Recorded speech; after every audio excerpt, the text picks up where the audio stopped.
देश भर में कोयला संकट की वजह से अप्रैल के प्रारंभ में ही बिजली का गंभीर संकट उत्पन्न हो गया है। बिजली के इस गंभीर संकट के पीछे मैं सबसे बड़ा कारण ministry of power, ministry of coal और मिनिस्ट्री ऑफ रेलवेज के बीच में सामंजस्य की कमी को मानता हूँ और टोटल मिसमैनेजमेंट है। मैं इसको इस प्रकार से समझाना चाहता हूँ।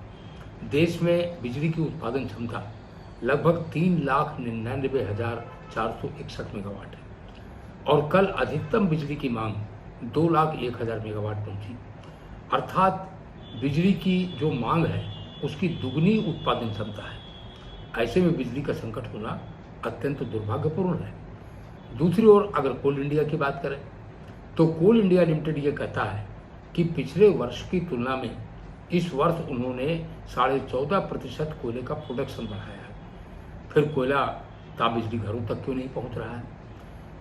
देश में 173 ताप बिजली घर हैं, जिसमें 18 ताप बिजली घर कोयला खदान के मुहाने पर हैं और 155 ताप बिजली घर कोयला खदानों की मुहानों से दूर हैं।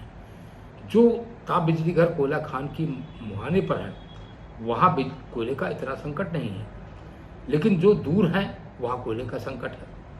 एक नॉर्मेटिव स्टॉक एक शब्दावली है केंद्रीय विद्युत प्राधिकरण के शब्दकोश में। नॉर्मेटिव स्टॉक का क्या अर्थ है?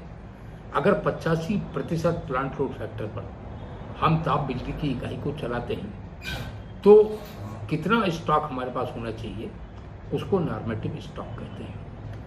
155 ताप बिजली घरों में से जो कोयला खदान के मुहाने से दूर हैं, 105 ताप बिजली घरों में क्रिटिकल से नीचे यानी क्रिटिकल से ज़्यादा खराब पोजीशन कोयले के इन्वेंटरी की हो गई है।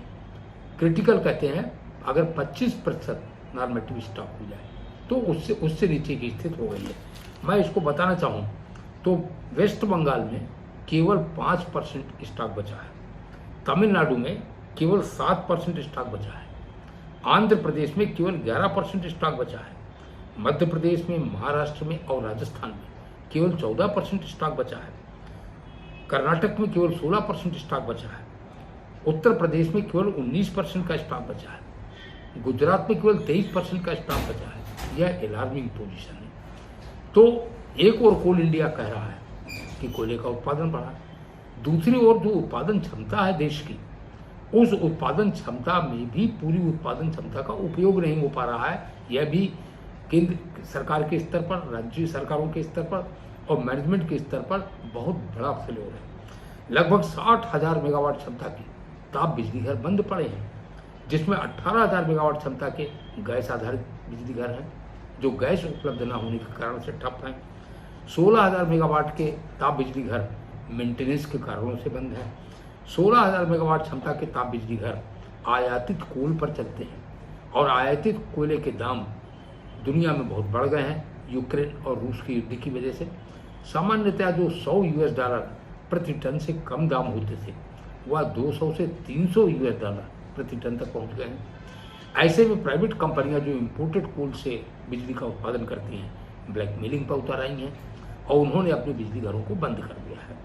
वह कह रहे हैं कि यह कोयले की बढ़ी हुई कीमत इसको पास ओवर करना चाहते हैं विद्युत वितरण कंपनियों पर, अर्थात कॉमन कंज्यूमर पर, जिसके लिए विद्युत वितरण कंपनियों की माली हालत नहीं है और वह तैयार नहीं है।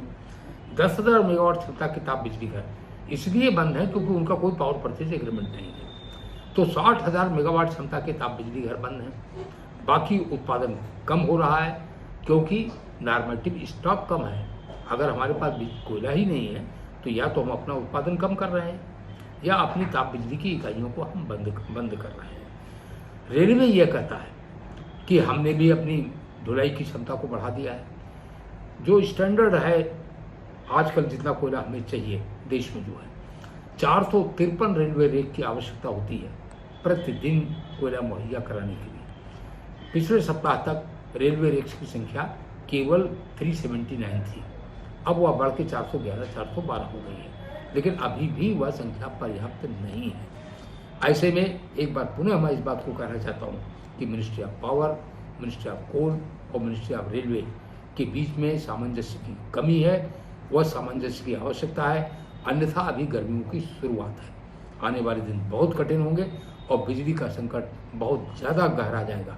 इसमें बिजली कर्मचारी, बिजली इंजीनियर पूरी मेहनत से काम कर रहे हैं, लेकिन अगर कोयले की इन्वेंट्री नहीं है तो वो उत्पादन नहीं कर सकते।